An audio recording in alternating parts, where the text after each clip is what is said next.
عايزك معايا في الفيديو ده تركز في الباك جراوند اللي ورا الشخص ده. شايفين شكلها ايه؟ بصوا دلوقتي اتعزلت ازاي بالشكل ده يا شباب. في الدرس بتاع النهارده تعالوا اقول لكم ازاي نعزل الباك جراوند بالشكل ده بدون ما يكون معانا عدسات غالية جدا. يلا بينا نبتدي مع بعض.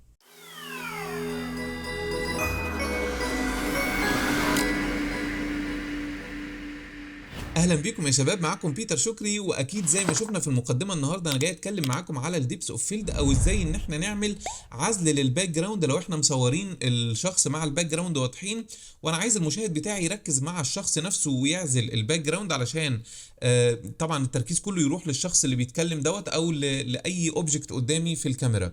طبعا التأثير ده مش عايز اقول لكم بيتعمل بعدسات تمنها قد ايه يا شباب، لكن النهارده هنعمله بمنتهى السهوله والبساطه على برنامج الدافينشي ريزولف زي ما اتعودنا. وقبل ما ابتدي الدرس طبعا زي ما اتعودنا كمان هتلاقوا الداتا كلها، وهتلاقوا كمان داتا اكتر من اللي انا هشتغل عليها موجوده في صندوق الوصف او في الديسكريبشن علشان الناس اللي بتحب تطبق معايا اثناء ما انا بشتغل يا شباب. فخلينا نبتدي على طول كده ونشوف هنعمل ايه. كل اللي انا هعمله ان انا هاجي كده هعمل امبورت ميديا، هكون فاتح طبعا الميديا بول هنا كده، وهبتدي اعمل امبورت للميديا بتاعتي، وابتدي اجيب اي فيديو انا عايز اعمل له العزل او التاثير اللي انا شفته في المقدمه كده، وابتدي اسحب الفيديو ده على التايم لاين بالشكل ده يا شباب. وبعدين هدخل على القائمه بتاعه الكالر الموجوده في الدافينشي بالشكل ده، وهاجي هنا كده على النوت دي، وهبتدي ان انا اعمل ايه بقى. هبتدي اضيف او ادور على افكت هنا كده، والافكتات دي بنجيبها منين؟ بنجيبها من قائمه الافكتس الموجوده فوق هنا كده. يبقى لو النود عندي مفتوح بالشكل دوت ومفيش الافكتات مش موجوده عندي، اقدر ان انا ادوس على القائمه بتاعه الافكتس بالشكل ده. هاجي هنا كده هدور على حاجه اسمها ديبس ماب، فلو مش قادرين نكتبها بشكل مظبوط خلينا نكتب اي حروف منها، نكتب مثلا ماب. خلاص، لو انت مش عارف تكتب كلمه ديبس هتدور على كلمه ماب، هيظهر لك كل الحاجات اللي فيها الماب. فهنيجي كده هنلاقي في حاجه اسمها ديبس ماب.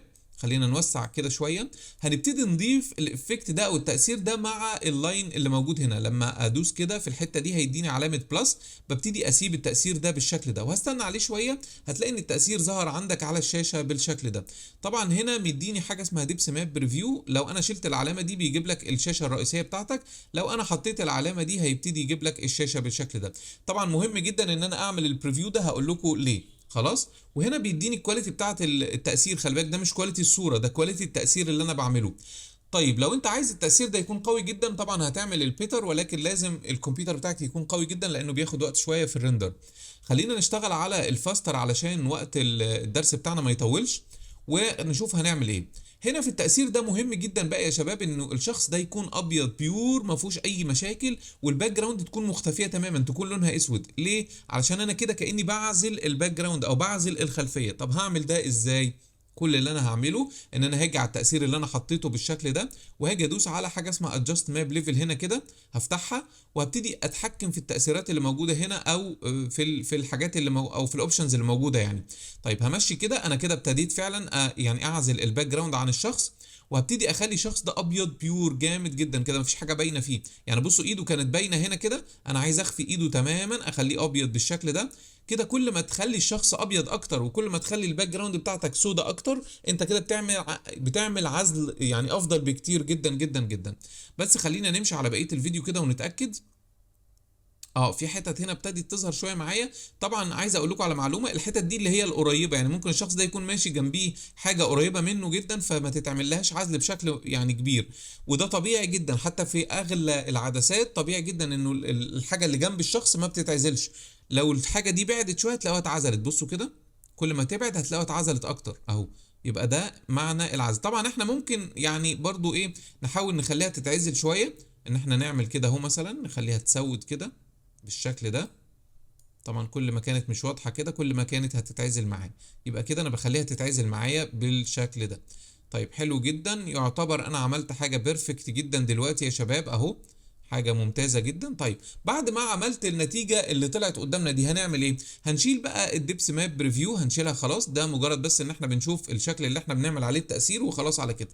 تمام. طيب هبتدي اعمل نود جديده. اعمل النود الجديده ازاي؟ بدوس على اخر نود انا شغال عليها بالشكل دوت، وبعد كده بدوس لو انا ماك بدوس على اوبشن اس، ولو انا ويندوز بدوس على الت اس. خلاص لو دوست كده اوبشن اس اهو او الت اس بيديني النود الجديده. باجي على النود الجديده دي يا شباب وابتدي ادور على افكت اسمه بلور. خلاص فخلينا ندور على البلور وتستخدم اللي انت عايزه من البلور هنا حسب طبعا النتيجه اللي انت عايزها. فانا دايما بستخدم الجوسن بلور او اللينس بلور. خليني احط الجوسن بلور مثلا. طيب النتيجة اللي ظهرت هي نتيجة طبيعية جدا، ده العادي. البلور اللي حصل دلوقتي عمل بلور على كل الفيديو، لا انا عايز يعمل بلور على الشخص او الباك جراوند. طيب بعمل ده ازاي يا شباب؟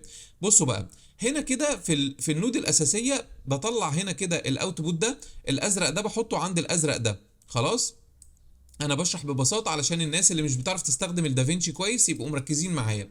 وابتدي على الاوتوبوت الازرق ده بفتحه وبحطه في الاوتوبوت الازرق ده. طبعا بصوا كده نتيجه التاثير ظهرت عندي، بس هنا عمل بلور على الشخص او عمل العزل على الشخص وساب الباك جراوند. انا عايز اعكس. طب بعمل ده ازاي؟ باجي على الدبس ماب هنا كده وببتدي اعمل انفيرت، فهتلاقوا ان العكس هو اللي حصل. شايفين الباك جراوند؟ وكل ما بتكتر في البلور عندك بصوا الباك جراوند بتتعزل اكتر ازاي. طبعا بس ما نعزلهاش بالطريقه دي، مفيش حاجه بتبقى بالشكل ده ابدا يعني. فخلينا نعزلها بشكل واقعي شويه بالشكل ده. وخلينا كده نكبر الشاشه بتاعتنا ونشوف. بصوا العزل حصل ازاي يا شباب، نتيجه مبهره جدا جدا جدا. عايز اقول لكم العدسات اللي بتعمل الكلام ده زي ما قلت لكم كده بتبقى غاليه جدا جدا جدا يا شباب. انت عملتها وانت قاعد في البيت بمنتهى البساطه والسهوله، ممكن تكون مصور اصلا بالموبايل بتاعك وتقدر تعمل التاثير ده بشكل فظيع جدا يا شباب. بتمنى الدرس بتاع النهارده يكون عجبكم يا شباب. لو عجبكم يا ريت ننزل ندوس لايك على الفيديو ونشير الفيديو في وسائل التواصل الاجتماعي علشان الكل يستفيد. وكمان انا بسأل سؤال دايما، انا مش عارف انت ليه لسه ما اشتركتش في القناه لغايه دلوقتي. انزل حالا دلوقتي اشترك في القناه وفعل زرار الجرس علشان يوصلك كل الفيديوز الجديده. شكرا لمتابعتكم للدرس يا شباب، وبتمنى اشوفكم في درس جديد من دروس الدافينشي ريزولف.